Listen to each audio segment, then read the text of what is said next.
ගරු හර්ෂ සිල්වා මන්ත්‍රීතුමා ඔබතුමාට විනාඩි 16ක් කාලයක් ලැබෙනවා. කොමිස්තුති සභාපතිතුමිය මම අහගෙනයි අපි කැන්ටිමේ ඉන්නකොට කතා කරපු මේ අපේ නියෝජ්‍ය ඇමතිවරයා කියනවා මේ කලින් හිටපු මහත්තුරු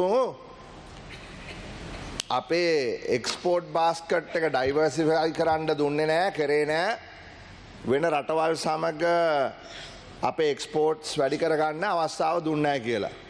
මේක පුදුම කතාවක්නේ. ඒ මහත්තයයි අද මේ යෝජනාව ඉදිරිපත් කරපු නියෝජ්‍ය ඇමති මහත්තයයි මුදල් කාරක සභාවේ ගරු සභාපතිතුමිය සිංගප්පූරුව සමග එකඟ වෙච්ච වෙළඳ කිවිසුම මේ අවුරුද්දේ ක්‍රියාත්මක කිරීමට විරුද්ධව කතා කරා. මම සභාපති හැටියට කිව්වා නෑ මම ඒක පිළිගන්න සූදානම් නෑ. මොකද රට යන්නේ වැරදි දිශාවට. නෑ මේක තමයි අපේ රටේ අපේ ආණ්ඩුවේ ප්‍රතිපත්තිය කිව්වා. මං කිව්වා මම බාරගන්නේ නෑ කරුණාකරලා ජනාධිපතිතුමාට කතා කරලා තව සති දෙකකින් එන්න කියලා. ඒ දෙකට්ටුවයි එතන හිටපු മന്ത്രിවරියකුයි තව ආයේ සති දෙකකින් ඇවිල්ලා කිව්වා හරි හරි කලින් පටන් ගත්ත නිසා අපි කරගෙන යමු කියලා. මොනවද මේ කතා කරන්නේ සභාපතිතුමනි? අපිද නැවැත්තුවේ වෙන රටවල් එක්ක කරන ජාත්‍යන්තර සම්බන්ධතාවය තවදුරටත් ශක්තිමත් කරන්න නැත්නම් මේ පැත්තේ ඉන්න කට්ටියද සිංගප්පූරුවේ වෙළඳ කිවිසුමට එරෙහුනේ අපිද ඔබලාද? ඉන්දියාව සමග සේපාකට විරුද්ධ වුණේ අපිද ඔබලාද? කවුද? එක්ටකට විරුද්ධ වුණේ කවුද? MCC එකට විරුද්ධ වුණේ කවුද? නිකම් මෙතන ඇවිල්ලා මිනිස්සුන්ව රවට්ටන්න එපා. ඇත්ත කතා කරන්න. ඉතින් ඒ නිසා මෙතන කලින් සභා මේ නියෝජ්‍ය ඇමතිවරයා ඉඳන් මේ බිත්තරයක ටැක්ස් එක අඩු කරගන්න බැරි වුණාලු. බිත්තරේ ටැක්ස් එක අඩු කරන්න උත්සාහ කරාලු බැරි වුණාලු. බිත්තරේ නෙමෙයි ඕගොල්ලෝ කිව්වේ කෑම වලට ගහපු බදු ඔක්කොම අයින් කරනවා කියලා. දැන් අද කියනවා කිරි වලටයි යෝගට් වලටයි විතරක් බද්ද අඩු කරා කියලා. ඒක කොහොමත් එකඟ වෙලා තිබුණේ? කොහොමත් එකඟ වෙලා තිබුණේ? ඉතින් ඒ නිසා මෙතන ඇවිල්ලා මිනිස්සුන්ව මුලා කරන්න එපා. ඉතින් කියනවා විකුණපු නැති මුද්දර වලට ගහපු වැට් එක අඩු කරාලු. මහ ලොකු දෙයක්ද ඕක? ඊළඟට කියනවා මේ ප්‍රවාහණයට සභාවෙන්න ආයතනවල වැඩ කරන කට්ටියට කෑම දෙන්නේ නොමිලේ. ඒකට ඉම්පියුට් කරලා වැට් එකක් ගහනවා. ඒක අයින් කරා කියලා. ඒක හොඳයි. හැබැයි ඒකත් කලින් එකඟ වෙලා තිබිච්ච දෙයක්. හැබැයි අවසානයේදී මොකද්ද කිව්වේ? ඔව් අපි කර්මාන්ත ශාලාවේ වැඩ කරන පුද්ගලයන්ගේ කෑමට ගහන නිකන් දෙන වැට් එක අඩු කරාන මුළු කර්මාන්ත ශාලාවටම වැට් එක ගහනවා. ඒකයි මේ අද කරන්නේ. අද කරන්නේ හොඳට අහගන්න. ගහෙන් වැටිච්ච මිනිහට ගොනා අයින්නවා මේ ආණ්ඩුව. මොකද්ද ගහෙන් වැටුනේ? ගහෙන් වැටෙමින් පවතිනවා ඇමරිකාවේ ට්‍රම්ප් දාපු 144 අපනායන බද්ද.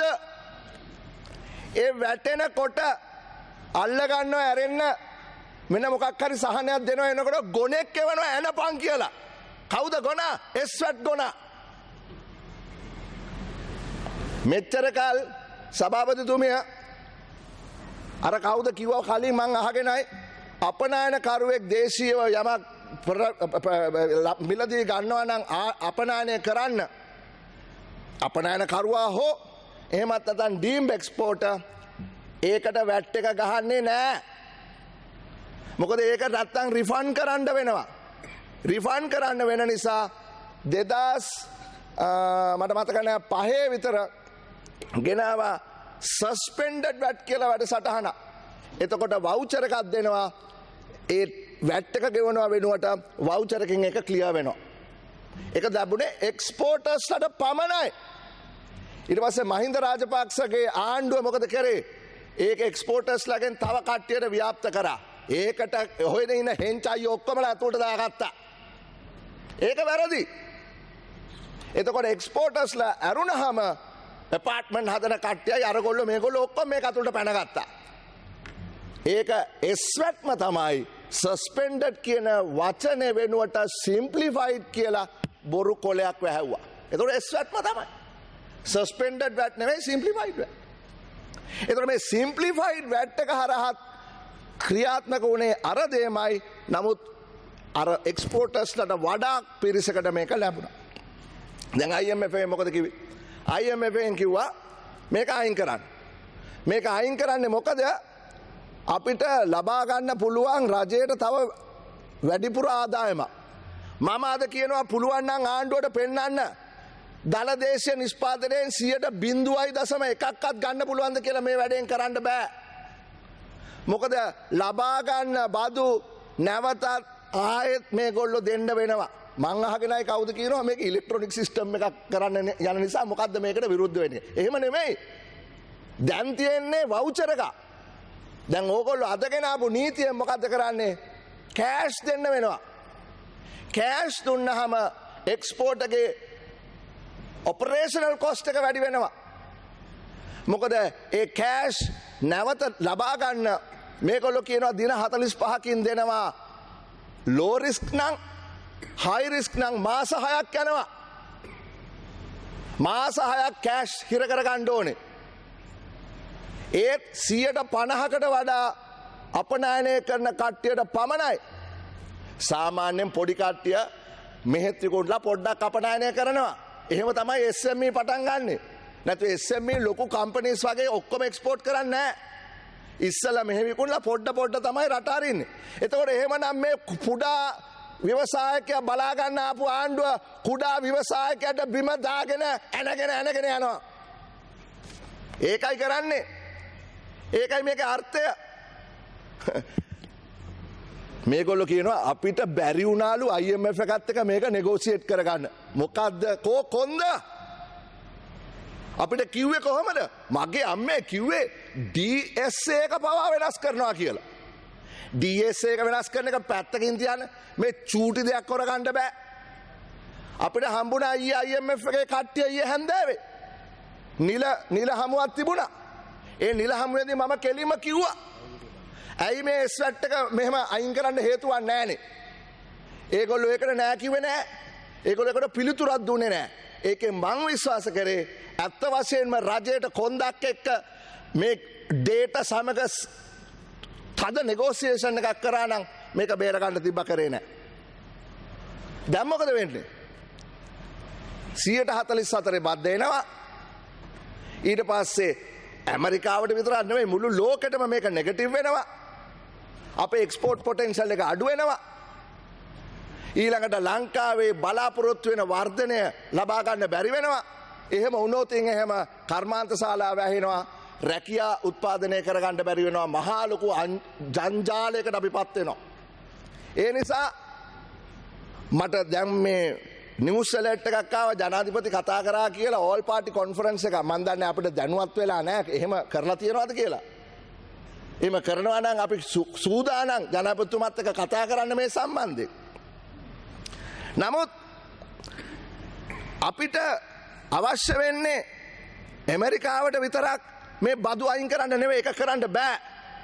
ඇමරිකාව කරාට අපිට කරන්න බෑ. මොකද අපි WTO එකේ මෙම්බර් කෙනෙක්. අපිට ඇමරිකාවේ බදු විතරක් 100% කරන්න නම් ඇමරිකාවත් එක්ක ෆ්‍රී ට්‍රේඩ් එග්‍රීමන්ට් එකක් තියෙන්න ඕනේ. අපිට එහෙම එකක් නැහැ. එහෙම එකක් කරන්න මේ කට්ටිය දුන්නේ නැහැ ඉඩ. මේ කට්ටිය කිව්වේ මොකද්ද? ඇමරිකාවේ ව්‍යාප්තවාදය, ඉන්දියාවේ ව්‍යාප්තවාදය. බිල්ලෝ මැව්වා. MCC එක ආවොත් ඇමරිකන් මරීන්ස්ලා එනවා කියලා ලෝකේ තියෙන පට්ටපල් බොරු ඔක්කොම කිව්වා. හරි එහෙමනම් මේ රට අත වැඩිලා තියෙන්නේ මේගොල්ලෝ මේ රටට අවශ්‍ය ආර්ථික ප්‍රතිව්‍යුහගත කරන්න ඉකොනොමික් රිෆෝම් කරන්න ඉඩ දීපු නැති නිසා. අද ඉන්දියාවේ හොඳ කියනවා. හත් දෙයනේ ඔක කියන්න තිබ්බේ කලින්නේ. ඔක කියන්න තිබ්බේ එක්ටර් එක ගහන්න කලින්, සේපයකට විරුද්ධ වෙන්න කලින්, දහස් ගාණක් තරුණයෝ මැරෙන්න කලින්. ඕක පිළිගත්තා නම් අද අපි මෙතන නෙමෙයි ඉන්නේ. ඉතින් ඒ නිසා මම කියන්නම් අපිට කල යුතු වෙන්නේ මේ කුඩා රට වටේට ගහලා තියෙන තාප්ප ටික කඩන්න ඕනේ. පාලම් ටික බඳින්න ඕනේ. ටැරිෆ් කියන්නේ තාප්පයක්.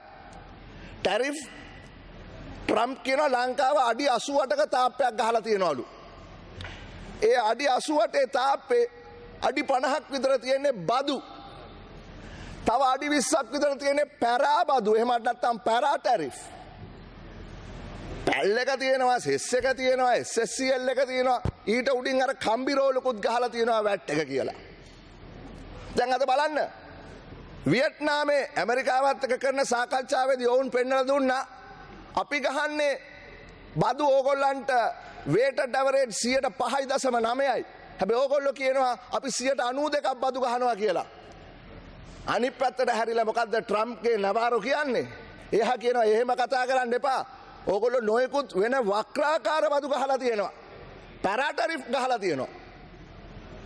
ඒකයි ගැටලුව. ඒ නිසා ගරු සභාපතිතුමියනි අපිට කරන්න අවශ්‍ය වෙලා තියෙන්නේ we need to do unilateral reform. අපි අනික් කට්ටිය දිහා බලන් ඉන්න ඕනේ නැහැ. තමන්ගේ මනස වෙනස් කරගන්න පුළුවන් නම්, තමන්ගේ ආකල්ප වෙනස් කරගන්න පුළුවන් නම්, තමන් විශ්වාස කරනවා නම් අපේ රටේ අනාගතය ක්‍රියාත්මක වෙන්නේ ඒකට අවශ්‍ය වෙන්නේ රට ලෝකෙට එකතු කරන එක කියලා මං ඔබලාට අලුතෙන් පොතක් දෙනවා කියවන්න. ඒ පොතේ තියෙනවා පිටු 63ක්. ඒකට තියෙන්නේ බ්ලූප්‍රින්ට් 3 උසස් සමාජ වෙළඳපොළ ආර්ථිකයක් කරා සමගි ජන සන්ධානය කියලා තියෙනවා. කියවන්න. කියවලා තියෙන ප්‍රශ්න තියෙනවා නම් අහන්න. මේක තමයි බ්ලූප්‍රින්ට් එක මේ ලංකාව ලෝකෙට එකතු කරා.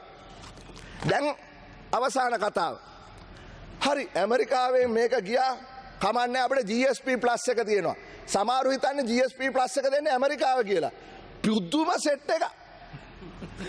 ඇමරිකාවේ තියෙන GSP ඒක ඉවර වුණා 2020.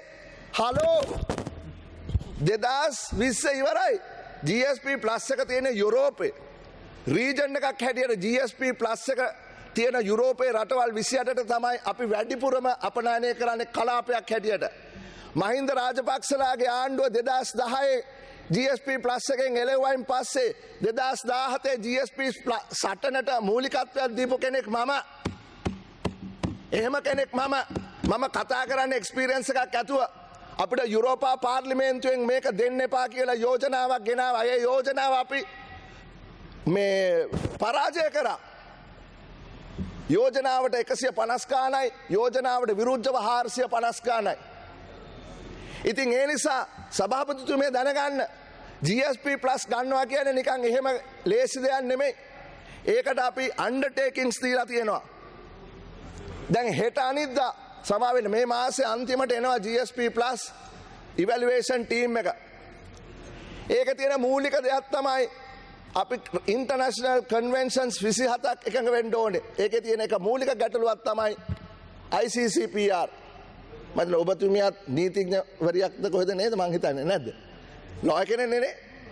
ගුරුවරියක් ගරු සභාපතිතුමිය.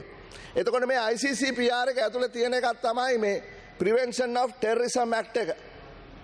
එතකොට Prevention of PTA එක සම්බන්ධයෙන් මේ රටේ කාලයක් තිස්සේ සාකච්ඡා වුණා. PT එක අවශ්‍යද නැද්ද මොනවටද? ඇයි ඒක පාවිච්චි කරන්නේ? ටෙරරිසම් කියන එක කොහොමද ඩිෆයින් කරන්නේ? ඒ නිසා පොරොන්දු වෙලා තියෙනවා මේ රජයවල් අපි PT එක අයින් කරනවා. හැබැයි මේ කට්ටිය එන්නේ තව සති දෙකකින්. මේ ආණ්ඩුව මොකද කරේ? කාලයක් තියෙන ගරු මහත්මයා. අර ස්ලේව් අයිලන්ඩ් එකේ මේ ෂොප් එක වැඩ කරන තරුණ මුස්ලිම් ළමයෙක් ස්ටිකර් එකක් ඇනෙව්වා කියලා PTA එක යටතේ අත්අඩංගුවට ගත්ත ගරු සභාපතිතුමිය අනුර කුමාර දිසානායක ගරු ජනාධිපතිවරයාගේ අස්සම යට. ඊට පස්සේ මොකද වුණේ? ඊට පස්සේ අතනින් ටෙලිෆෝන් කෝල් එක මෙතනින් ටෙලිෆෝන් කෝල් එක ආවම ඕගොල්ලෝ EU කමිෂන් එක එනවා GSP+ එක ඉවැලුවේෂන් එක කරන්න කියලා. ඊයේ මොකද කරේ? මෙන්න නිදහස් කරා. නිදහස් කරා. හැබැයි ඒ ඔබ්ජෙක්ටිව් එක මොකක්ද කියලා ඒ මිනිස්සුන්ට ඔය ලංකාවේ සමහරුන්ට කොලේ වැහුවා වගේ කොලේ වහන්න බෑ.